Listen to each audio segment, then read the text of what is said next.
ผู้ฟังเอ๋ยพ่อแต่วันขึ้นเขื่อนละดูเดือนแถมทายว่าสันตาลวงใหญ่หัวล้มกลัวกินละอองคิดหอดเด้คิดหอดพวกพี่น้องม้วนมิงดอกเงื่อนซ่านมาทำงานห่างไก่ได้นางเงาในบางมือล่มเหมั่นมาตือหัวใจข่อยมาคือมั่นสีลมมั่นสีปวงแทนอเทิงคิดหอดเทิงเป็นห่วงเท่าสองเขืออยู่บ้านหนาวสะท้านแม่นแน่นอนทางจิตใจได้ห่มหอนแม่นล่มทอกายหนาวผู้ฟังเอ้ยเข่าในหน้าเฮาคงเกี่ยวเสร็จเอาเข่านอขึ้นเราอยากเมื่อเอาบุญบานออกพรรษาไต่ประทีปเฮาเดบีบหัวใจข่อยแทนอบีบหัวใจข่อยแทนอคว่ำทอเข่าไหลส้นว่าสันตะผ่านพ้นเลื่อยเขตฤดูกาลทอละม่านค้นค้อยผู้ภาคพ้อยพุ่มพื้นสิกลับขึ้นเมื่อยามบานจากย่ำใดบอกบ่ใดดอกพ่อแม่เป็นจังใดกะแล้วแต่คุณพ่อแม่มีมื่นตื่สิหามือดอกเตามาหัวอกลูกคือสิเป็นบ้าขานิ่งทินอีสานเขียวพ่อแม่เอ้ยเสียวอูล่ามาท่มสื่นส้มบ่มีแยมน้ำใสๆไหลห้ำแก้มแนมนาผ้าฝ่าย่อนพุ่นแล้วล่อค้อยลูกไปสากรถ้าหลับตอนย่ามลูกมีเงินแล้วสิกาบเหย่าอีกบ่โดนฤดูหนาวเริ่มต้นลูกเป็นห่วงเจ้าสองเขือแทนอพ่อแม่นอสั่งมาเหลือใจเด้บาดเถื่อเหมั่นลองย่านแต่หัวล่มตองมองอุล่าถาลูกตาวคิดขึ้นมาน้ำตากะสิไหลยาวหัวอกค้นผากบานสะเทือนทานดอกมนมองฟังเอาเด้อพี่น้องผู้ภาคถิ่นทางอีสานมาทำงานมีเงินเดือนมาหำเฮียนหาความหูคู่มีสิทธิ์มิตรมีเพื่อนอยู่เฮือนเฮามีสองเท่าพอกับแม่เด้เนาะคิดหอดเล่าเบิงแน่กับเมื่อยามเพิ่นบางส่งสตางค์ให้เพิ่นใส่อย่าป๋าให้แต่เพิ่นค่อยหลายเด้อลูกหลานเอ้ยผู้ฟังเอ่ย10 นิ้วอันไรแวน2 แขนนบจอกอนบจอกอกะคอกาวกราบนามัสการทางท่านพระเถรานุเถระพระนุ่มเน่นหน่อยตุกรูปตุกน้ำตุกเกตข้ามอลัมบัดเด้อขะหน่อยสุขีมันเสมอมันเครือเก่าทั้งผู้ฟังและผู้เบาความเศร้ายาสูมีสุขสบายล้วนมีแต่มวลอย่ามีมองมีแต่คล้องความสุขถูกอย่ามีมากไก่กราบสวัสดีไปยังคุณพ่อคุณแม่นะครับอย่าเอื่อยอย่าอายน้องนุ่งลุงป่านาอาตลอดตึงมิดหมอแคนแฟนหมอเพลงนักเลงหมอลองญาติพี่น้องหมอปินศิลปินหมอลำผู้ที่มาค้ำพญานำกันเบิดถูกหม่องถูกบอลตลอดตึงพี่น้องทั้งสปปลาวนะครับสบายดีสุขกับมังหังกับมีเด้อเมื่อนี้นำพญาบทก่อนเอามาฝากมาตอนคุณพ่อคุณแม่แฟนอันเป็นที่หักแพงคือเก่าเนาะให้คอยคืดคอยแก่คอยแก่คอยดึงเพิ่นว่าให้คอยคุดคอยค้นคอยค้นคอยคำให้คอยทำคอยสร้างอย่าว่างใจคอยแลนให้คอยอดคอยแงนยังสิได้ตอนคำให้คอยตักคอยตอนสิเห็นตอนแกงปลาให้คอยวิดคอยสาอย่าเศร้าว่างไว้ขั้นหักเป็นตาหย่ำให้ทำกินฝ่าวฟังอย่าได้นั่งเข่าเมามั่วเว้าบอดีโบราณเพิ่นบอกเนาะเป็นปัญญาคำสอนนำเอามาฝากคือเก้าเหมือนเดิมเป็นจังได้หนาวละบอกดูแลสุขภาพแน่เด้อห่มผ้านุ่มสวมเสื้อคายยาวส่งคายยาวหลายๆอบอุ่นร่างกายจังได้กับฝากความกึดหอดไปตามสายลมไปเป็นผ้าห่มกันหนาวให้พี่น้องผู้ฟังทุกท่านทุกหม่องทุกบอนกันแล้วกันเมื่อนี้เอาพญาบทก่อนเกี่ยวกับความหนาวยามหนาวจังสิหลายครั้งหลายคนมาทำงานอยู่ต่างประเทศเขตบ้านด่านปลายแดนก็สิขึ้นหอดเฮือนซ่านบ้านซองพ่อแม่แล้วสิอยู่จังใดนั่นน่ะก็เลยบรรยายมาฝากพี่น้องเฮาพ่อแต่วันขึ้นเขื่อนฤดูเดือนแถมทายเพิ่นว่าสันตาลวงใหญ่หัวล่มกลัวกินละออง วันมันจากวันแล้วดูฝนกลายเป็นหนาวเนาะก็คือหอดพี่น้องคือหอดพวกพี่น้องม่วนมิงเฮือนซ่านมาทำงานห่างไกลได้นางเหงาในบางมือมาทำงานอยู่คนละทีคนละหม่องไกลเฮือนซ่านก็คือหอดบ้านเหงาเลยเนาะลมเฮมันมาตื่หัวใจข่อยมาคือมันสีลมมันสีปวงเทิงคิดหอดเทิงเป็นห่วงเท่าสองเขืออยู่บาดหนังสถานเป็นแน่นอนก็คือหอดพ่อแม่เป็นจังไดน้อ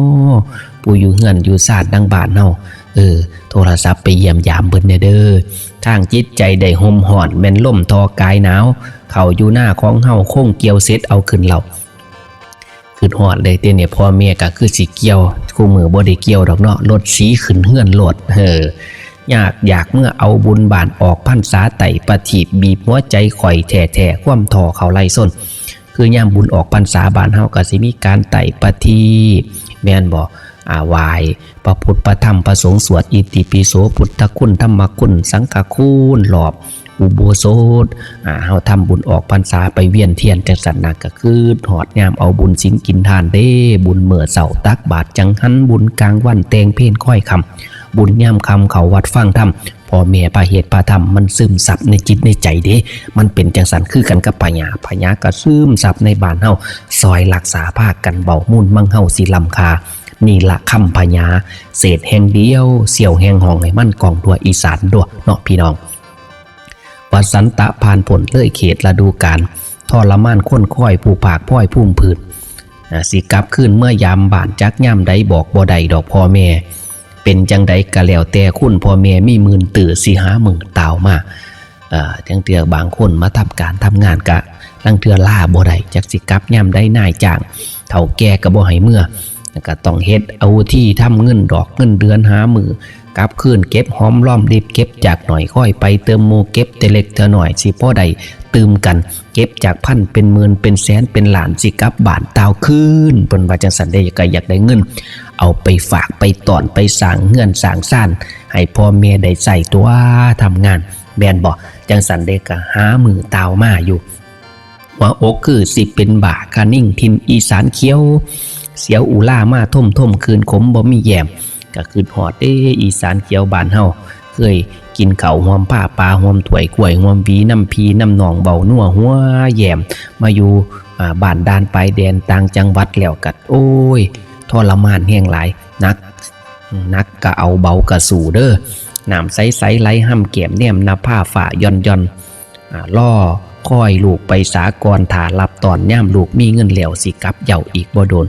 กับพ่อแม่ก็รอดตะกอนผู้เป็นพ่อเป็นแม่ก็โทรศัพท์ให้แรงจิตแรงใจลูกหลานนำลูกหลานก็กำลังหาเก็บหอมรอมริบอยู่ลังเทื่อกะช่วงปีใหม่นี่ล่ะเนาะกับบาทกับซองเฮาไปกราบพ่อกราบแม่ไป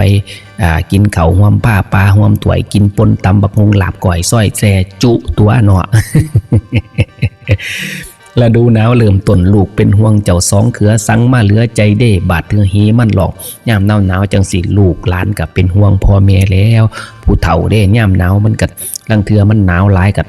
หนาวจนสะบั่นจนตายก็มีเด้ฉะนั้นก็ต้องหาหมวกไม้พรมส่งขาเหย่าเสือขาเหย่าพองห่มนุ่มสมัยตะกี้ใส่กองเฟื่องได้เนาะแต่พอแต่แม่เอากองเฟื่องไปนอนหลี่อยู่กองเฟื่องแม่พี่น้องเอ้ยอุ่นลมหนาวมาได้สาดกับหมอนผ้าห่มไปนอนตุ่มอยู่ในกองเฟื่องปุ๊บบ้าขากไรเนี่ยเมื่อเช้าไปหายามเบ็ดยามปลาหาไส้หนูสมัยตะกี้ย่านแต่หัวล่มต่องมองอุล่าถาลูกตาวคืนมาน้ำตาไหลยาวหัวอกคนผากบานสะเทือนฐานมนมองบางคนก็คือหอดลูกหลานเด้โอ้ยามได้สิมาเนาะลูกหลานคือหอดเด้คือบ่มาหาพ่อกับแม่ผัดบ่พ่อแม่ก็จังได๋คือหอดลูกเป็นห่วงได้เนาะแม่นลูกสิใหญ่ปานใดผู้เป็นพ่อเป็นแม่ก็ยังห่วงใยคือเก่าเหมือนยังเป็นเด็กน้อยนั่นล่ะคือความหักของพ่อของแม่บริสุทธิ์หักแท้จังซั่นเด้อคนกตัญญูกตเวทิตาตอบบุญแทนคุณ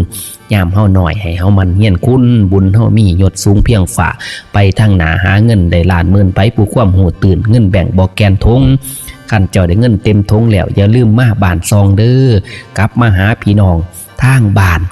ถ้ารับตอนเจ้าอยู่แล้วว่าซั่นว่าดนไปพญาก็ได้ดนบ่ถึกมอง ก็สิซ้ำนั่นตัวฝ ฟังเอาเด้อพี่น้องผู้ภาคถิ่นทางอีสานมาทำงานมีเงินเดือนมาหำเฮียนหาความโหลังเทื่อเฮามาทำการทำงานก็มีบางคนก็มาหำมาเฮียนเนาะคู่มีศิษย์มิตรมีเพื่อนอยู่เฮือนเฮามี2เฒ่าพ่อกับแม่คิดฮอดเล่าเบิ่งแหน่กลับเมื่อยามเพิ่นบางส่งสตางค์ให้เพิ่นใส่อย่าปาให้แต่เพิ่นคอยเด้อเฮาคิดฮอดเพิ่นก็โทรศัพท์ไปยามไปเยี่ยมมีเงินมีค่ำก็ส่งไปให้เพิ่นซื้อค่ำหมากส่งค้าเหย้าเสือค้าลังพ่อเด็กใส่ซื้ออยากซื้อกินซื้ออยู่ซื้อยาจันตัวกะอย่าปาให้พ่อแม่คอยให้นึกถึงบ้านเกิดเมืองฮ้อนบ้านฟังไส้แฮบ้านแพไส้บือบ้านตบป่าขี่บ้านตีป่าอ้อมบ้านป้อมปะเหี่ยวคุณพ่อแม่นี่นักเกิงธรณีไปผู้ยำเก่งนบสิหงเฮืองเมื่อนาจังสันเดกตัญญูกตเวทีแสนดีเลิศเพิ่นว่าเป็นเครื่องเชิดชูสง่าเพิ่มราศีเป็นรากแก้วขวัญตนของคนดีเป็นสักขีชี้ให้เห็นว่าเป็นคนฉะนั้นเฮาก็ต้องรู้จักความกตัญญูกตเวทีตาต่อพ่อต่อแม่ผู้ให้กำเนิดเกิดเฮามามีเวลากะกราบเมืองเงินมาสร้างมากราบพ่อกราบแม่ขอพรได้แรงจิตแรงใจจึงกลับไปสู่ใหม่เนาะนี่คือปัญญาบทก่อนเฮมันลองคิดหอดพี่น้องพ่อแม่ได้น้อบาสักเอามาฝากมาตอนพี่น้องหวังบาสิถึกถึกใจขั้นถึกกะกดไลค์ถึกใจกะกดแชร์คอมเมนต์ให้แรงใจในเด้อเนาะเมื่อเนกะโจ๊ไว้จำเสร็จซะก่อนกะให้พี่น้องเฮาอยู่ดีกินแสบอยู่เจ็บกินนัวทำการทำงานกะให้เงินหมื่นไหลเข่าแค้นเงินแสนไหลเข่าบานเงินล้านไหลเข่ากระเป๋าอย่าได้บกเคินหาดอย่าได้ขาดเคินบ้างซับปะกะลั่งนั่งนับสตางค์คู่มือ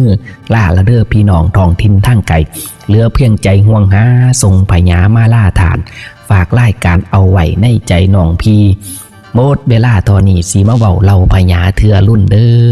สุขกับมังหังกับมีร่ำรวยตลอดปีโชคดีตลอดไปมันยืนสวัสดีครับ